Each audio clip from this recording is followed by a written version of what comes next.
Fatimah dengan NIM 11820600033 dari kelas 5A dari jurusan Pendidikan MIPA Prodi Pendidikan Biologi Universitas Islam Negeri Sunan Gunung Jati Bandung. Di sini saya akan menjelaskan tentang struktur dan metabolisme protein. Adapun video ini untuk memenuhi salah satu tugas, yaitu ujian akhir semester mata kuliah biokimia yang diampu oleh Ibu Sri Hartanti MPD dan Ibu Eva Fauzia MSI. Kalau kalian penasaran, simak terus videonya ya.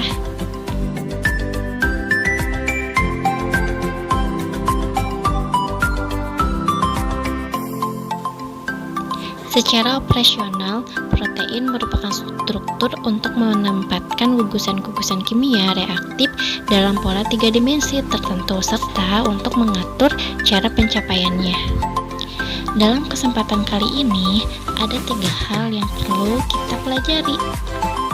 Yang pertama, pemahaman terbentuknya protein. Yang kedua, memahami susunan pola protein. Dan yang ketiga, menjelaskan bagaimana protein dengan pola-pola tertentu dapat melaksanakan fungsi biologisnya.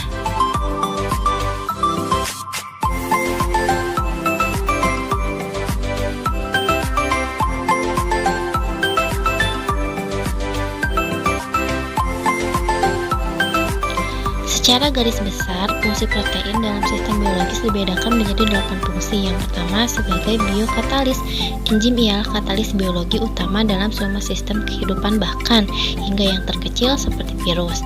Yang kedua, sebagai pengangkut, hemoglobin merupakan contoh protein yang berfungsi sebagai pengangkut. Oksigen dan CO2 dalam darah diangkut dalam oksihemoglobin atau berwarna merah cerah, dan karbosihemoglobin yaitu warna merah gelap. Yang ketiga, sebagai reseptor, berbagai pesan biologis seperti protein yang terdapat di permukaan sel mampu menerima pesan dari protein lain seperti hormon. Yang keempat, sebagai pembawa pesan, hormon merupakan salah satu contoh. Banyak hormon berfungsi sebagai pembawa pesan biokimiawi yang strukturnya berupa protein seperti insulin dan hormon. Yang kelima, sebagai pembangun atau struktural. Ini merupakan protein dengan peran khusus sebagai pembangun jaringan. Yang keenam, sebagai pelindung.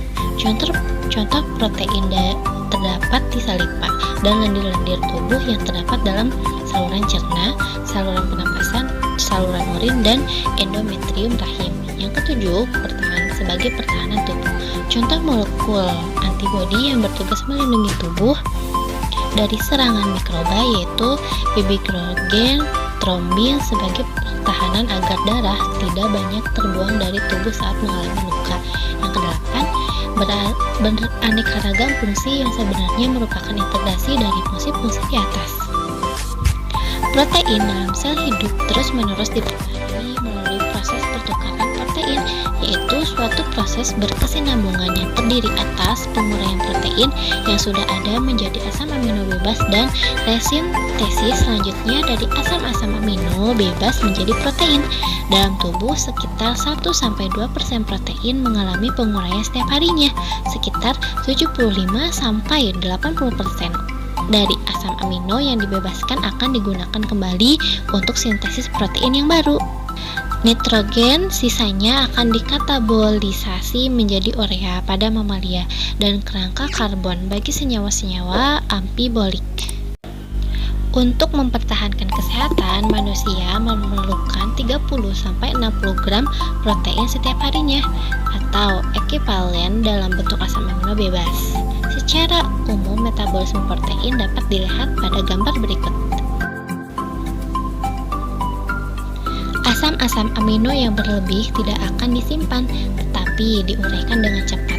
Di dalam sel, protein akan diuraikan menjadi asam-asam amino oleh protease dan peptidase.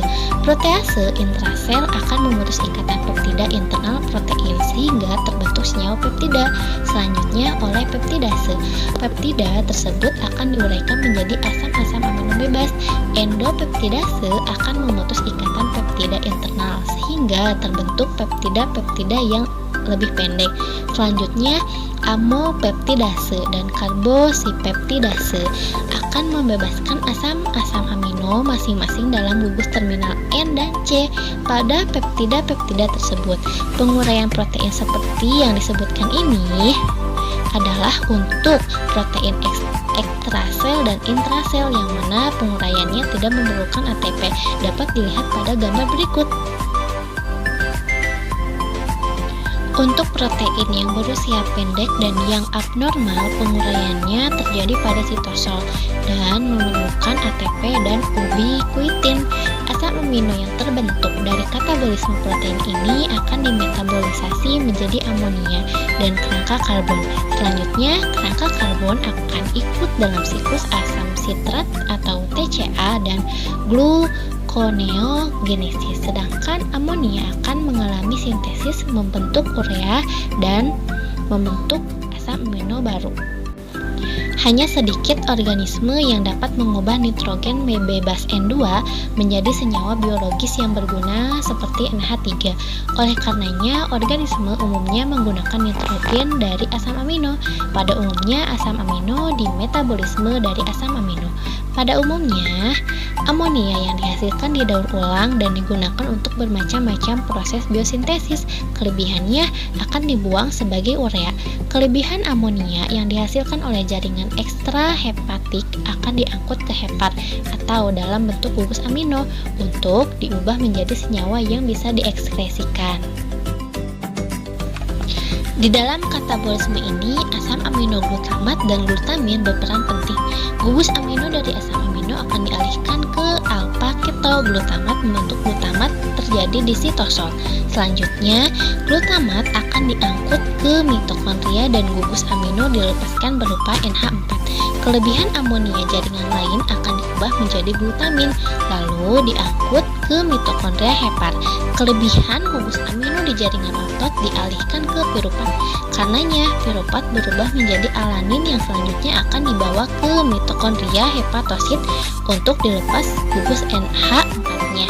Manusia merupakan makhluk ureoletik, artinya dapat mengubah nitrogen asam amino menjadi urea yang tidak toksik dan mudah larut dalam air. Biosintesis urea bisa dilihat pada gambar tersebut. Biosintesis urea dibagi menjadi 4 tahap. Yang pertama, transminasi, yang kedua, deaminasi oksidatif, yang ketiga, pengangkutan amonia, dan yang keempat, reaksi siklus urea. Asam-asam amino yang telah kehilangan gugus asam amino, kerangka karbonnya akan mengikuti siklus gluconeogenesis. Asam-asam amino yang demikian ini disebut sebagai asam amino glukogenik. Kelebihan protein dalam tubuh dirombak di dalam hati menjadi 2. Yang pertama, senyawa mengandung unsur N, contohnya NH3 dan NH4OH. Lalu disintesis menjadi urea terjadi di dalam hati. Selanjutnya dibawa oleh darah menuju ginjal dikeluarkan melalui urin. Yang kedua, senyawa tidak mengandung unsur N. Selanjutnya disintesis bahan baku karbohidrat dan lemak. Selanjutnya dioksidasi dan menghasilkan energi. Proses dalam anabolisme protein. Yang pertama, produksi asam amino dari pembongkaran protein tubuh, protein serta sintesis asam amino di hati. Yang selanjutnya, pengambilan nitrogen dari asam amino. Selanjutnya, proses pengolahan hasil sampingan pemecahan asam amino. Yang terakhir, sintesis protein dari asam-asam amino. Proses dalam katabolisme protein. Yang pertama, proses dekarboksilasi, memisahkan gugusan karboksil dari asam amino sehingga terjadi ikatan baru yang merupakan zat antara yang masih mengandung N. Yang kedua, proses transaminasi, yaitu pemindahan gugus asam amino NH2 dari suatu asam amino ke ikatan lain yang biasanya asam keton sehingga terjadi asam amino. Yang terakhir, proses deaminasi, yaitu memisahkan gugus amino NH2 dari suatu asam amino, biasanya diikuti produksi asam alfa keton yang bila dioksidasi sempurna menjadi CO2 ditambah H2O atau disintesa menjadi asetat mengikuti metabolisme asam lemak. Ada 2 enzim penting dalam reaksi transaminasi, yaitu alanin transaminase dan glutamat transaminase yang bekerja sebagai katalis. Dalam reaksi transaminase ini, gugus amino dari suatu asam amino dipindahkan kepada salah satu dari 3 senyawa keton, yaitu asam piruvat, ketoglutarat, atau oksaloasetat, sehingga senyawa keton ini diubah menjadi asam amino, sedangkan asam amino semula diubah menjadi asam keton. Apabila alanin transaminasi terdapat dalam jumlah yang banyak, maka alanin yang dihasilkan dari reaksi transaminase akan diubah menjadi asam glutamat. Lalu, transaminasi mempunyai gugus prostentik piridoksal fosfat pada sisi aktifnya yang berfungsi sebagai senyawa antara pembawa gugus amino menuju ketoglutarat. Pelepasan amonia dikatalisis oleh glutaminase renal. Amonia dari jaringan ekstrahepatik akan diangkut ke hepat dalam bentuk glutamin. Amonia akan bereaksi dengan glutamat membentuk glutamin. Reaksi ini dikatalisis oleh enzim glutamin sintetase dan memerlukan ATP. Seperti pada gambar di atas. Reaksinya berlangsung dalam 2 tahap. Tahap yang pertama, glutamat bereaksi dengan ATP menghasilkan ADP dan senyawa antara glutamil fosfat. Dilanjutkan dengan tahap 2, yaitu senyawa antara bereaksi dengan amonia membentuk glutamin dan fosfat anorganik. Glutamin senyawa non-toksik bersifat netral yang dapat melewati membran sel, bandingkan dengan glutamat yang bersifat negatif tidak dapat melalui membran sel. Manusia setiap harinya harus mensekresikan nitrogen. Sekitar 95% ekskresi nitrogen ini dilakukan oleh ginjal dan 5%-nya sisanya melalui feses. Lintasan utama ekskresi nitrogen pada manusia adalah urea. Urea disintesis dalam hati, dilepas dalam darah, dan dibersihkan oleh ginjal. Siklus urea dimulai dari mitokondria sel hepatosit. Pembentukan urea dari amonia terdiri atas 5 tahap. 3 diantaranya berlangsung di sitosol. Gugus amino yang pertama kali memasuki siklus urea berasal dari amonia yang terdapat dalam mitokondria, yaitu yang berasal dari bermacam alur yang telah diuraikan sebelumnya. Sebagian berasal dari usus melalui pena porta yang merupakan hasil oksidasi bakteri. Tidak memperhatikan dari mana asalnya ion NH4 yang berada di dalam mitokondria akan bereaksi dengan HCO3, yaitu hasil respirasi mitokondria. Selanjutnya, setelah sampai di mitokondria hepar, glutamin akan diurai menjadi glutamat dan amonia oleh enzim glutaminase seperti pada gambar di atas. Glutamin selain berfungsi sebagai alat transport amonia, juga berfungsi sebagai sumber gugus amino bagi bermacam-macam reaksi biosintesis.